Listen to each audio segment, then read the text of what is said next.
அப்படியேம்மா இதுல மட்டும் வர மாட்டேங்குது, இப்ப வருது.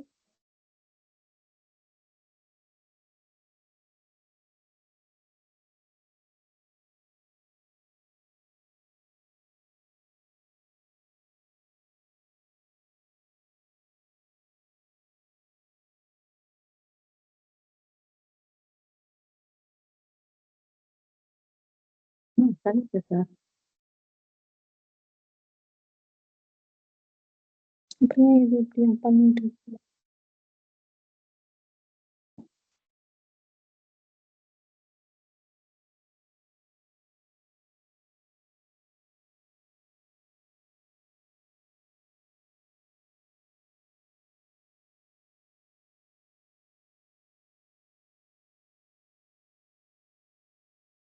Can we start now? Yes, ma'am. We are 13 of us now, ma'am. Okay, sure.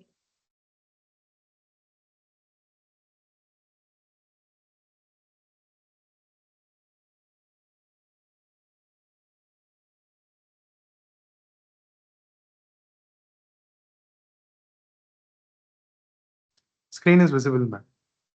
Yeah.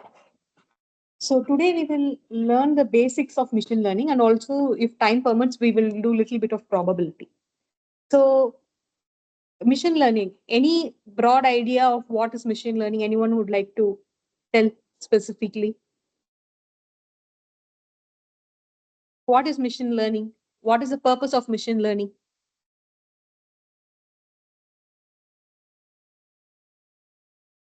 Anyone would like to answer? Ma'am? Yeah. Yeah, ma'am, machine learning is a way in which we teach the machine via programs and programming, by that it analyzes complex patterns and in data without human involvement. Fantastic. So what we essentially want to do is to discover meaningful information from the data. So that is the purpose of machine learning. So data can be anything. Data can be sound, data can be raw numbers, data can be pictures, words, or anything else you wanted to investigate. So meaningful information is what we can extract from the data that can be useful to us in some way, is called as meaningful information. Machine learning describes a wide variety of algorithms and techniques to do this task. So you may ask, what is deep learning then? Deep learning is a subset of machine learning.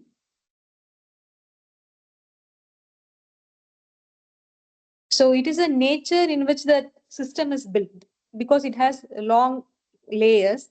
So it has deep layers. So it is called as deep learning. It is rather than a particular algorithm, it is how the system is created. So based on that, it has the name deep learning.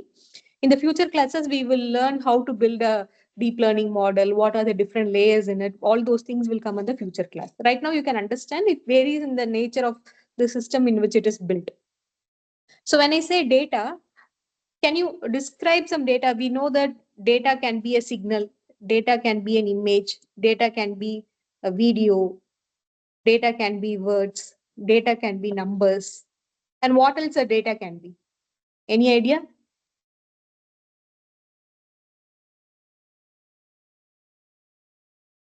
So essentially, numbers and words, when I say everything is covered, and pixels. So all these are getting covered in this variety. So if you want to extract from the data, so let us see some simple examples on how we can extract data from it. Imagine there is a post office. In post office, each envelope will have a zip code. So what the post office essentially do, once they receive the letters, they will segregate the letters based on the zip code. So based on the numbers which is present in it, they will segregate it. This can be done. Sorry. Sorry, did someone say something?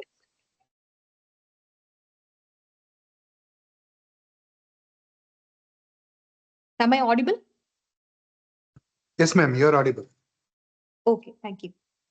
So So based on the zip code, we can segregate the data, and this can be human done. A human can read that zip information and then segregate the area, or this can be computerized. By scanning in the computer, we can segregate the letters based on the zip code. There can be another example. In the bank, we write check. So we write the value both in words as well as in numbers. So these two has to get matched in order for the check to pass to the next level. So this can be either human done, or machines can cross check if both the things are correct, and they have to process n number of checks a day. So this can be scanned, and the handwritten numbers and the hand digits, they can check if both the values are correct, and it can pass through the next stage. In the phone, we all have digital voice assistant, right?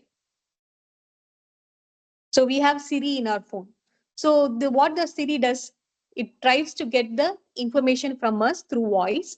It converts the voice into text and analyzes the text and brings the information which we asked via the voice. So these are the examples in which the information is getting extracted and is applied in some technique to do the specified task.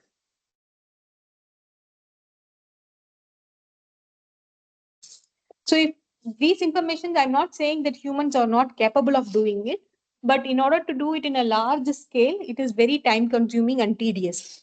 So when we employ computers for this purpose, it is very faster. Rather than wasting humans' time, these mundane tasks can be done by the computers. So what is an expert system?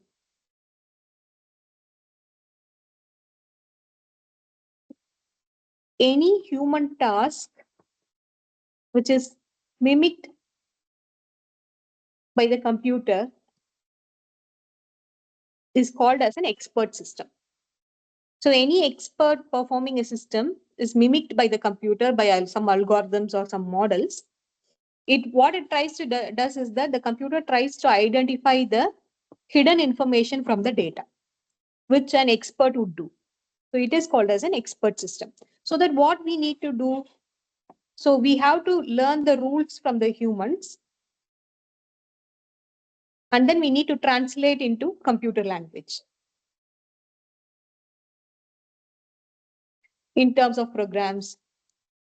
We have to translate those rules in terms of programs, and the computer has to execute those rules in order to mimic the human nature. So there is a rule-based system.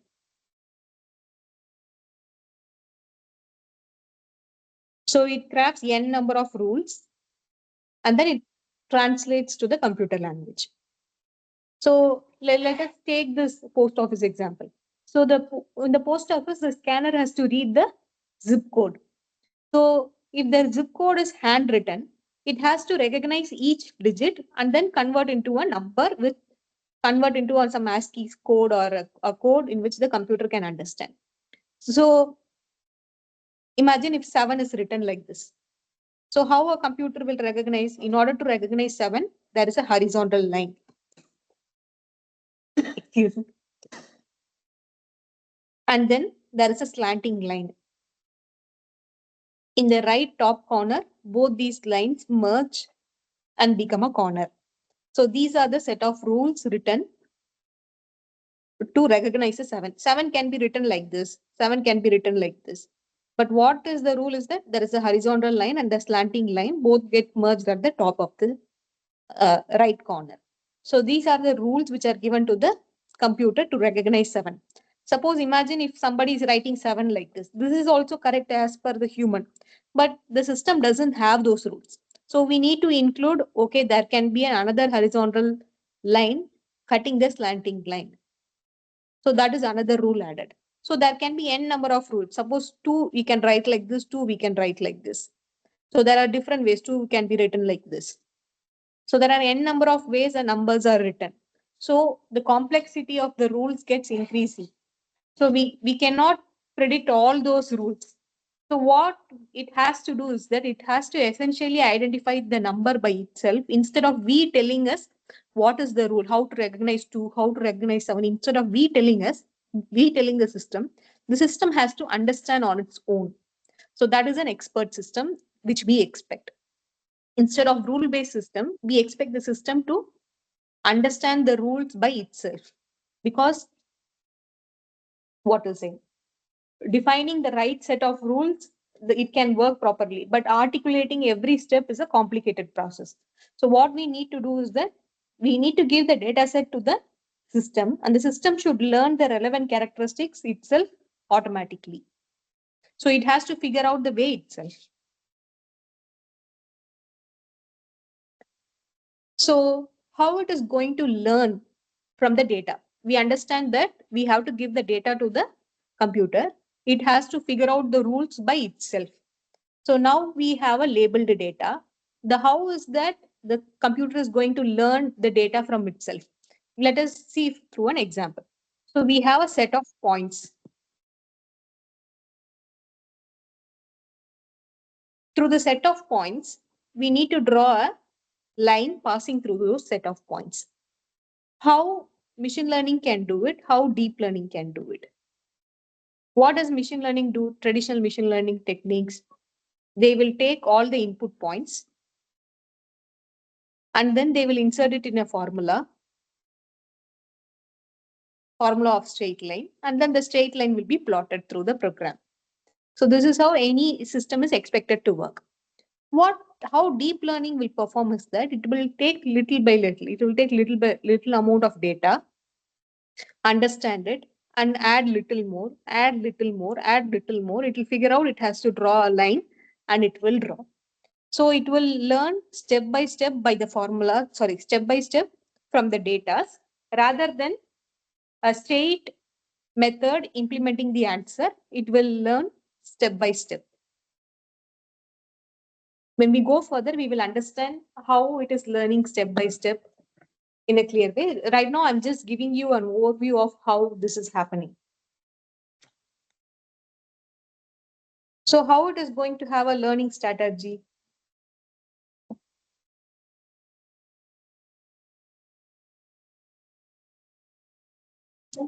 The learning strategy for this learning methods is that, imagine in a classroom, the teacher is teaching the facts. After teaching the facts, the teacher will test on the facts. The students will write the exams based on the fact. Later on, the teacher is introducing new set of facts and testing the students based on that. If the students get a great score, the student will graduate. If the student is not performing well on the secondary test, the teacher has to repeat the facts again. So this is how the learning strategy of the computer is done. It is not the way in which the students are performing, but human students learn. But this is how the computers will learn. First, we will teach enough data. We will teach the facts from the data to the computer, and we will test on the known facts. Then we will introduce the data which the computer has never seen before, and we will see how it is performing on the new set of data. If it is performing on the new set of data very well, it means that the generalization capacity of the computer algorithms are very good. So we will deploy the system. If it is not performing well on the unseen data, what we will do is that we will go back and teach the same fact again. So every time we are exposing the identical information again and again to the computer, because every time we introduce the identical information, it will learn a little bit more from it. So until it graduates on the second test, we will be teaching the same facts again and again. So this is how computer will learn any data. This is how any learning method is done. So later on, we will see how to test on the new facts, in how we will teach the facts, we will learn. Teaching the facts is called as training. Testing on the unknown data is called as testing. So we will learn how to do training, how to do testing, how to do the evaluation here. Is it clear? Am I audible? Yes. Yes, ma'am. Yes. Yeah, thank you. So we will do this process until the computer graduates on the second test, and this is an iterative process.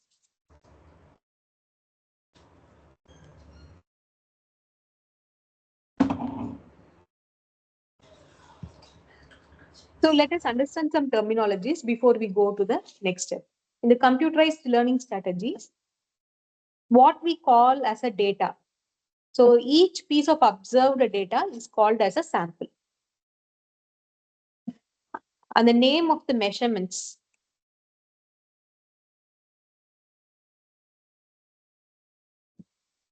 And the name of the measurements are called as features. For example, if you have a weather data, the temperature, wind, speed, humidity, all these things are called as features.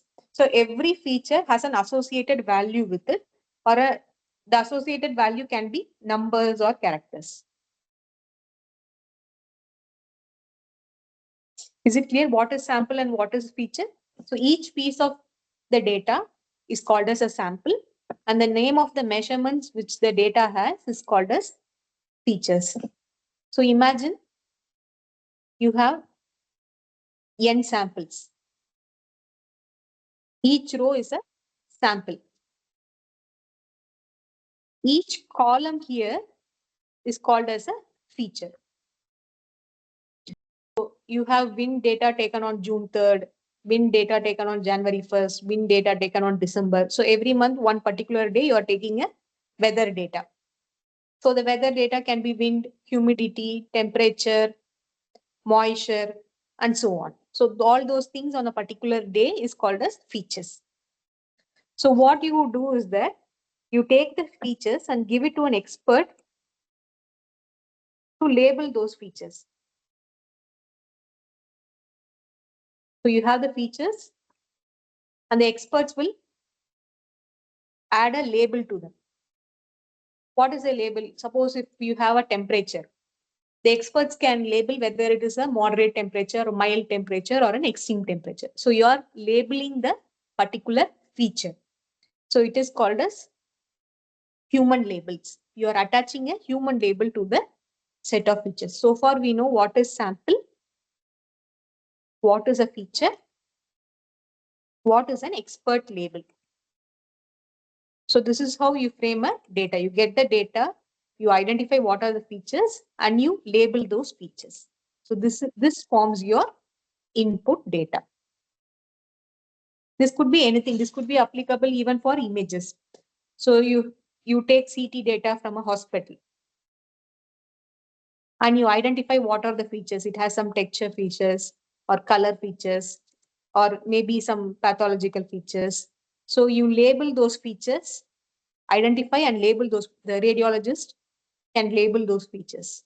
So you have the sample, you have the feature, and you have a label associated with it. So this forms your input data to train a model.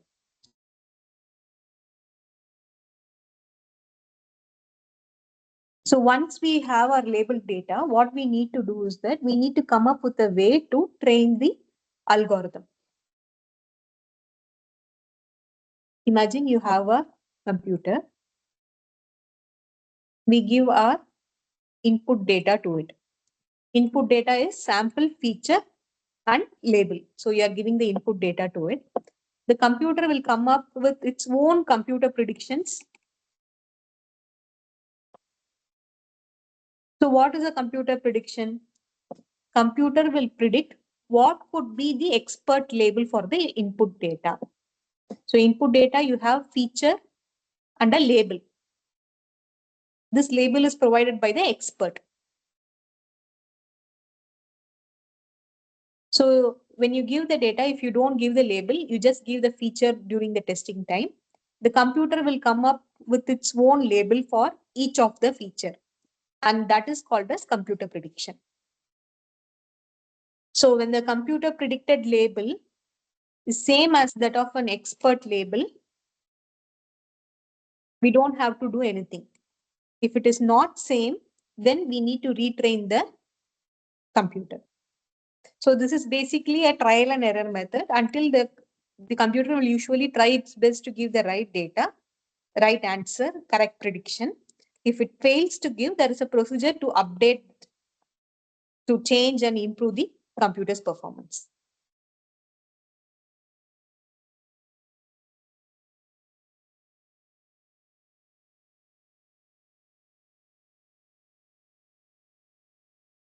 So how it does is that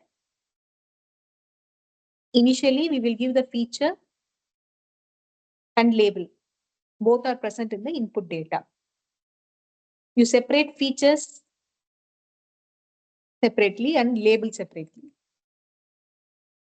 This is an expert label when I say. You give this feature to the algorithm. It will come up with its own predicted label. If the expert label is same as that of the predicted label, you don't have to do anything, no change. We can straightly deploy this algorithm in the real-time setting. If it is not same, we will go and update the algorithm. So what it essentially does is that it tries to find the difference between the expert label and the predicted label. And that is found out by a cost factor or a loss factor. It identifies how much loss is there between the predicted label and the expert label. If the loss is high, then the algorithm has to update more.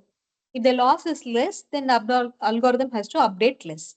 So based on that, it is called as a cost function. We will see the formulas for the cost function in the upcoming classes. Right now, you understand the error, the difference between the predicted label and the expert label. You can call it as an error or a cost function or a loss function. So that loss will tell us how much we need to update our algorithm to overcome the incorrect prediction. Is it clear? Yes. Yes, very clear. Yes, ma'am. Okay.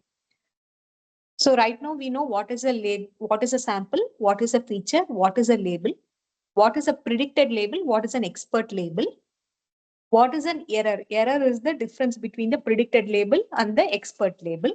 If the error is more, then we need to update our algorithm. If the error is less, we don't have to update that much. So to update the algorithm, we need incorrect predictions, expert label, expert predictions, and the algorithm's own parameters.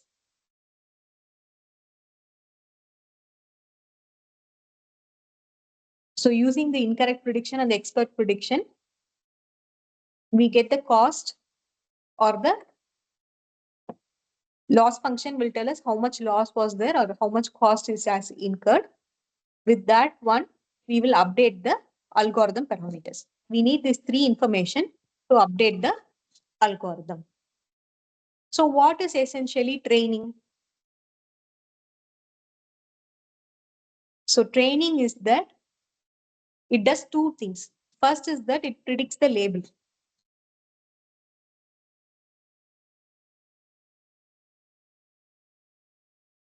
Second, what it does is that it updates the algorithm.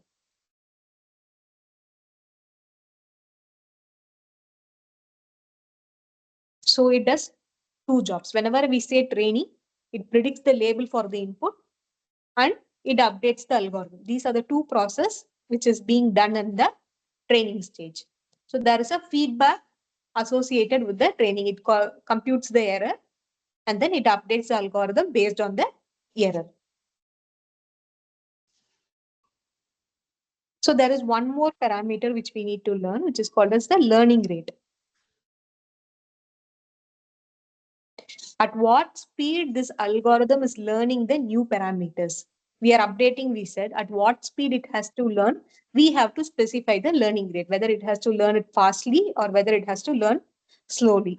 If it is learning slowly, it is a cautious learning and a slow learning process. If it is learning in the faster speed, things would faster, but it could backfire. So learning is nothing but the amount of updating with the rate.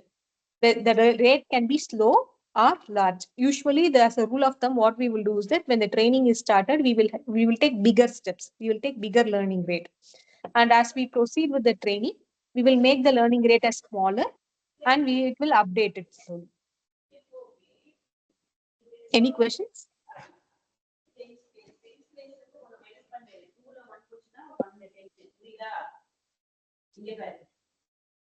I think someone has to mute their audio.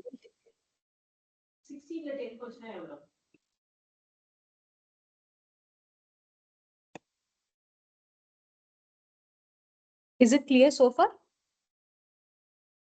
Yes. Okay. So learning rate, initially it is, we take bigger steps. As we proceed with the training, we will take smaller steps. So we will have a hybrid learning rate. Then when we have a bigger steps, the network will change a lot during the start of the training. But as we reduce the sizes, this learning will be slower and there will be small changes in the training and it will learn curiously. Suppose if the algorithm is doing well on the training set. Training set means the set which we give with both feature and the label. So if it will learn both the feature and the label. So this is called as a training set. So the algorithm is performing well on the training set for which the label is known. It is not performing well on the set where label is not given. That is called as a test set. So it is performing well on the training and it is not performing well on the unseen data. It means that it doesn't generalize well. So the next concept we are learning is about generalization.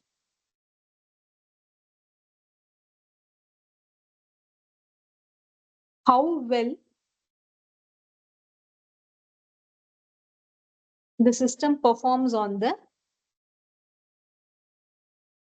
new data is called as generalization. If it is performing well on the new data, it means that the accuracy is good, the generalization is good. If it is not performing well on the new data, it means the generalization is poor. It means it works only on the training data for which both the feature and label is present. It is not working on the new data where only the feature is given. So we will also understand what is a classifier.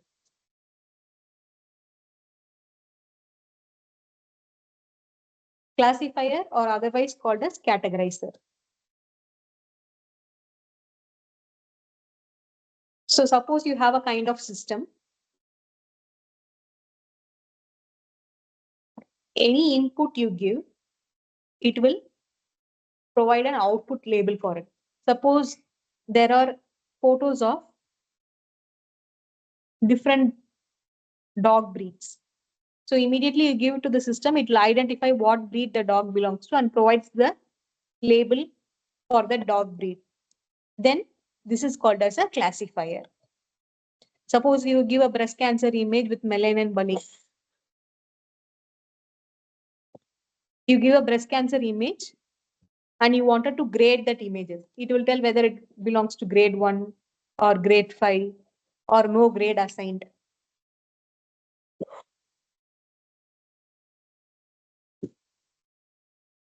So a classifier, it essentially describes several categories or classes that particular sample belongs to.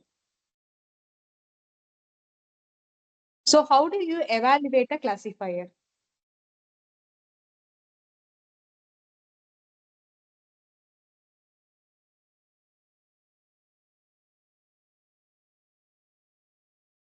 So in the input, we have both feature and label. You just take the feature alone, feed it to the algorithm. It will provide you the predicted label. You take the expert label separately,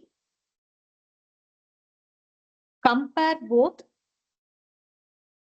the predicted label and the expert label.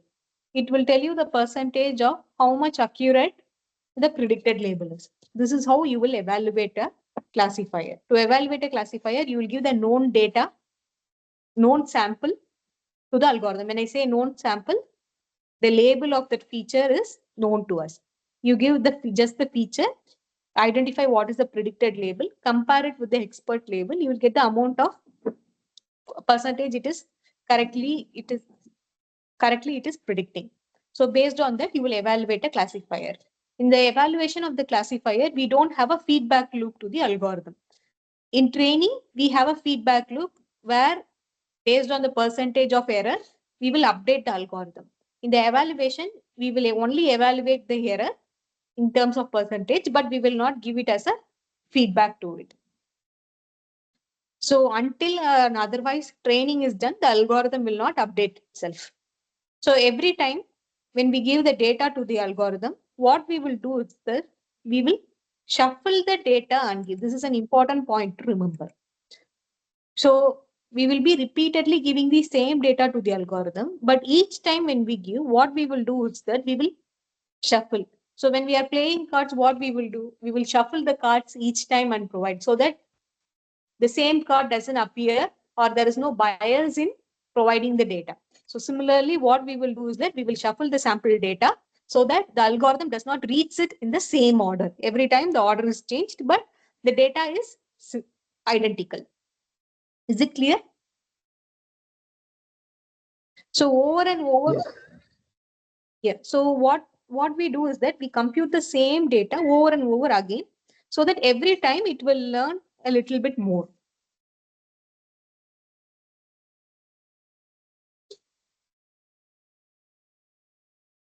So now let us understand closely. So we understood what is a sample. Sample has two parts. One is a feature, the other one is a label. For the input data, the label has to be provided by the human expert. What does the computer does? The computer will predict the label, and the difference between the predicted label and the input label is called as a loss function or the cost function. Based on the loss function or the cost function, we will update the algorithm.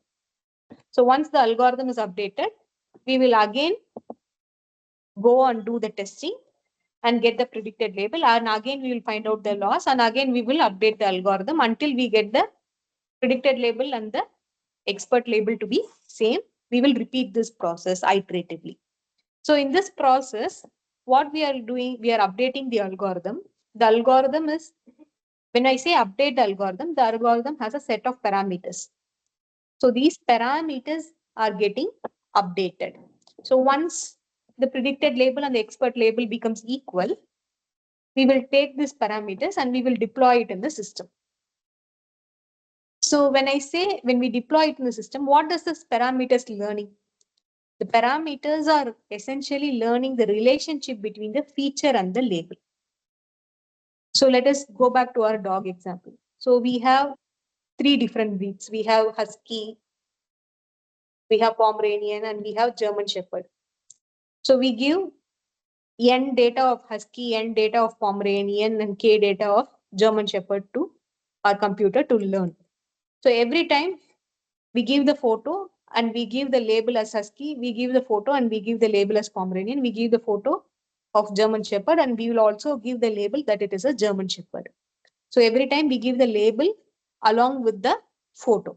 So what it does is that it tries to identify the relationship between this label and the photograph. So all these three things are dogs. So they have 2 ears, one nose, four legs, one body, one tail. Everything is similar. But what it tries to understand is the differentiation. So a husky can be black and white. Pomeranian is white.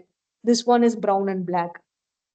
So it understands the color variation. This dog is taller. This dog is dwarf. This dog is medium sized. So it understands the relationship.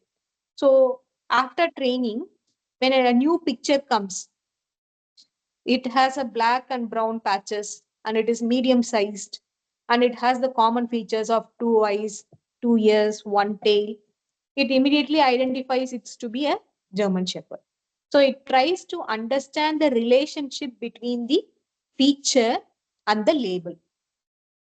So here our features were color, height, and what we say. We cannot have what to say. The common For every dog, the eyes is going to be 2. For every dog, the tail is going to be 1. So we cannot have that as a different thing. But color, height, facial features can be the different set of features it has. So it tries to understand the relationship between the features and the label. That is what our parameters are doing. It is not understanding that, it is not remembering the label name. Unlikely, it is what it is doing is to understand the relationship, the distribution between the features and the label. It understands that one. And when we deploy it in the system, when a new photograph comes, it automatically understands the relationship between this feature and that particular label and provides the label output. This is how the system performs. Is it clear? Yes. Thank you. So mostly when we get the right answer, it means the system is performing with good accuracy. There is low generalization error. If the computer is failing to predict, then what we need to do is that we need to stop the training, modify our algorithm, and again we have to invoke the training process again. One reason why this algorithm could fail is that it may not have enough computational resources to find the relationship between the samples and the label. So if it does not have computational resources to find the relationship between the features and the label, it might fail. That is one of the reasons for failure. When I say an algorithm or a model, what it typically has is two things. One is the structure of the software. What is the architecture it is using? What software, how the architectures are different. So that is one thing. And the second thing is the values of the parameters. When I say computer, so long I have been referring it to computer. When I say computer, I was referring it to the model. So the model has a different structure for the software and it has different values of the parameter. Every time when I say we are updating the algorithm, we are updating the values of the parameter. So next time when I say computer or a model, you need to understand that we are updating the values of the parameter. In the later class, we will see how are we updating these values and how those values look like. So there could be millions of parameters in an algorithm. So that represents the capacity or the representational power of the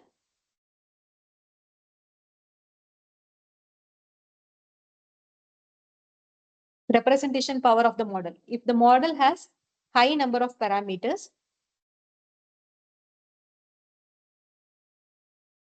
meaning it has more ability to discover the meaning. It has more ability to discover the meaning from the data.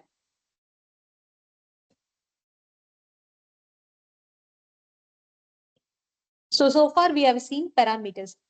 These parameters are not available to us. The model has to change by itself. So based on the error, the number has to be changed by the model. There is one more set of parameters which is called as hyperparameters, which the users will set. For example, learning rate. The learning rate is set by the user. We have to set in what rate the model should learn. Whereas parameters are updated by the model itself. Hyperparameters is something which we set. These two information has to be learned. So if the model has learned enough to perform well on the test data, which means that we are satisfied with it, we are ready to deploy it in the real world system. If the model has not learned enough, it is performing poorly on the test data, then what we need to do is that we have to update the parameters of the model. So is it clear what is a training data and what is a testing data? Training data is something which we give it to the model to update its parameters. Excuse me, ma'am. Yeah, Ma'am, can you repeat hyperparameter and parameter difference? sure. So what is a parameter means? Parameters are the numbers which is present inside the model. and the model will update itself based on the error or cost function. It will update itself. We are not going to change the numbers. What is a hyperparameter is that these are also numbers, but which is set by the users. So these values are controlled by the users. We have to set it. But here we are not setting the numbers. The algorithm by itself, it is setting the number. Hyperparameters is the numbers which we set. For example, epochs, how much times it has to go and repeatedly see the data is something called as epoch. So these things we will see in the later class. But for now, I'm saying that there are certain set of variables which we give it to the model for its learning purpose. So these are the control variables, and these control variables are set by the user. It is called as hyperparameter. Is it clear? Okay, ma'am. Yes, ma'am. So let us summarize now. So what is a training data? Training data is essentially samples of data which has feature and the expert label, which is given to the model to update its parameters. What is a test data? Test data is an unseen data by the model. During training, we will feed part by part of these data to the model. So it will visualize both the feature and the label. It will identify the relationship between the feature and the label and understand what it is and update the parameters accordingly. So once the training is done, the model will come here. We will give an unseen data to it. We will remove the label from the test data. We'll just give only the data to it. We will not give the label, and we will see how it is performing on the unseen data. So if it is performing well, what we will do, we will understand the percentage of error. We will evaluate the model from this one. So training data has both features and label. Test data has only features. Is it clear? Training is used for training the model, updating the parameters of it. Test is done to evaluate how much its accuracy in performing on the unseen data. Is it clear? Yes. Yes. Yeah. So far what we have seen.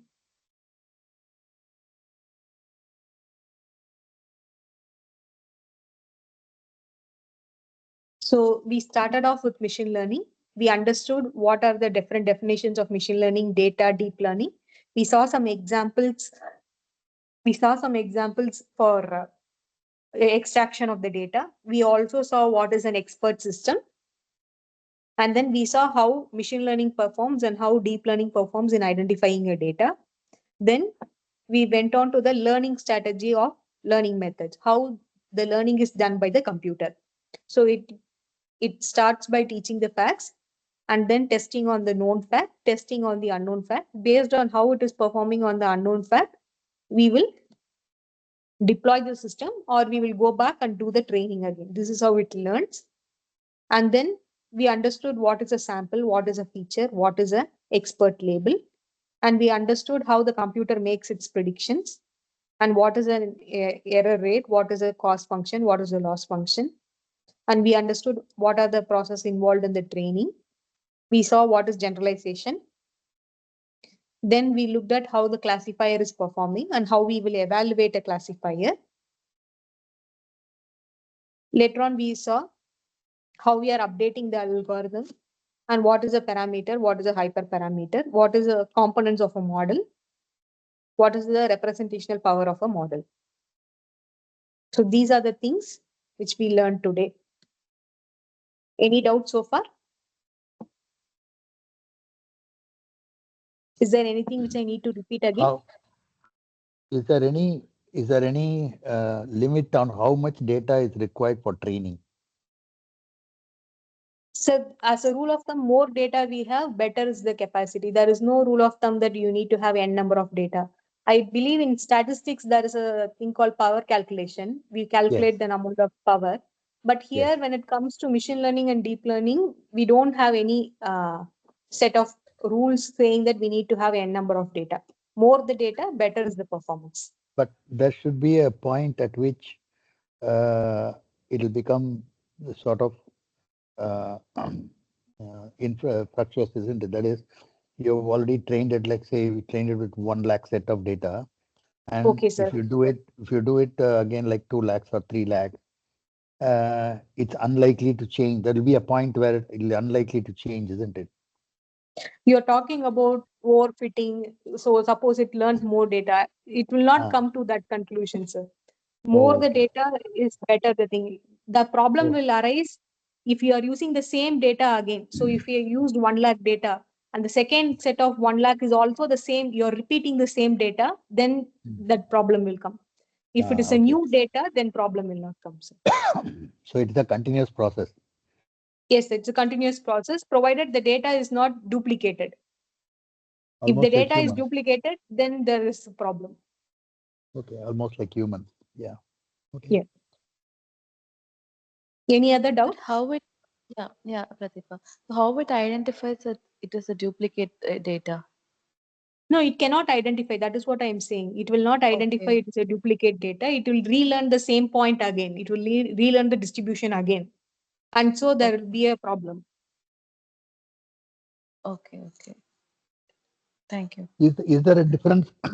Is there a difference if the same data is shuffled and given, and will that make a difference? Suppose if you are modifying a bit, we have a concept called augmentation, sir, data augmentation. The same Okay. data can be shifted, rotated a bit, and made a modifications to the same data, and we will do it. We usually do it when we have lack of data. We do that process called augmentation. So that Okay. time it learns some new angle of that data. Okay. So that time we don't get that problem. But identically same data, when you're duplicating it, what it does is that it goes to a process called overfitting. The model will be overfit. So it Okay. will not generalize well. It will not work well on the new unseen data.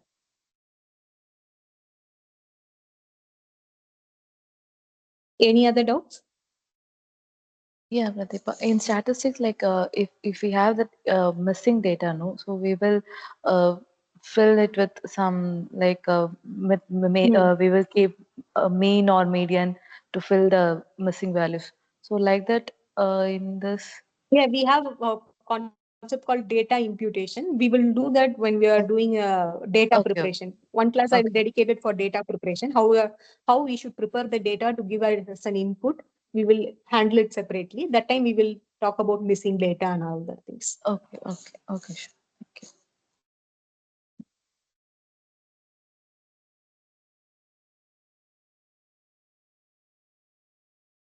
If anyone has any questions, we will discuss it further. Otherwise, we'll go to the next topic.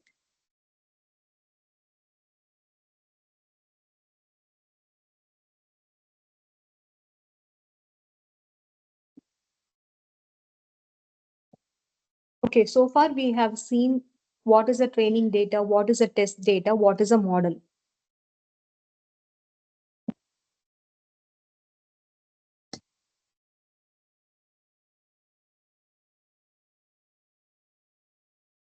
In the training data and the test data, we learned what is a feature and a label. I would like to uh, throw light on what is a label. So label, we learned that it is given by the expert, given by the expert to the feature. There are two types of labels. One is called a soft label, another one is called as hard label. So we saw there are different kinds of dog breeds. So if you are directly giving the breed a name, German Shepherd, Pomeranian, or Husky, you are directly giving the name to the photograph. It is called as a hard label. You are saying this is a grade 1 breast cancer, grade 2 breast cancer, grade 3 breast cancer. You are directly giving the labels to the pictures or features. It is called as a hard label. What is a soft label? It is 80% this can be a German Shepherd. 75% this can be a Husky. 60% it can be a Pomeranian. You are attaching a reliability score to the label. So it is called as a soft label. Usually when the computer is performing the training task, we will have a soft label as an output. We will get 60% this can be this particular one. 75% the outcome can be this particular class. So you will get in terms of probabilities. So that is called as a soft label. Is it clear what is a hard label and a soft label? Most of the time when we train the systems, input will be a hard label, output will be a soft label. When we are training, for example, with this different breeds of dog, when we are training, we will give the features and the hard label to it. But output during the testing time, we will get only the probabilities of it. We will not get the straightforward label. We'll get only the probabilities of each of the things. For example, I will do that. We have a classifier for classifying the different breeds of dogs. So during training, we give both the feature and the label. Label is saying whether it is GS, Husky, or a Pomeranian. Features are facial features, color, height, weight, or the features. So these features we will feed into it. We will train the classifier. During testing stage, what we will do is that we will just give the feature. We will not give the label. The classifier will output 3 outcomes. It will not give one outcome. It will give 3 outcomes because we have trained in 3 classes: GS, Husky, Pomeranian. Suppose you are giving a photo of GS, it will tell 90% it could be German Shepherd, 5% it can be Husky, 5% it can be Pomeranian. So it will give outcome for all the 3, not just one. The higher the outcome, we have to take that particular outcome and assign it as an output class. So this is labeling.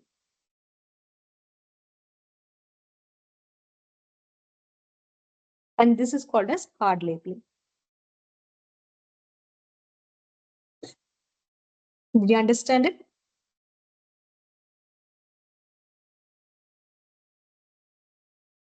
Is it clear? No. So in the next class, what we can do is that we can learn what is probability, because most of our soft labels are in probabilities. So next class, we will revise some concepts in probabilities, followed by which we will learn about information theory. Because all these things, I feel that we need to revise a little bit. You would have learned this in your high school. Some of them would have learned in their high school and in their colleges. But to understand fully, to understand the model development and to understand different techniques here, we need to know some basics of probability and information theory, which we will do it in the next class. Any doubts?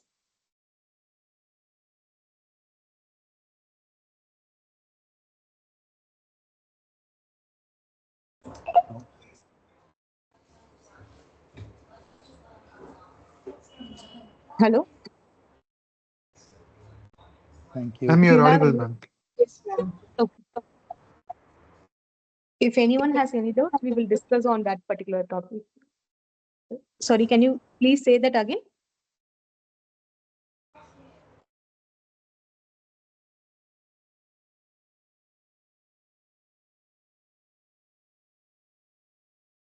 Okay, if no one has any doubts, we will discuss, we will revise these basic concepts in the next week. Sorry, not next week. Next class will be on Thursday, not Friday. We will meet again on Thursday evening 7:30. Thank you. Okay, ma'am. Thank you, sir. Thank you all. Thank you, ma'am. Thank you, ma'am. Thank you. Thank you. Thank you, ma'am. Thank you. Thank you.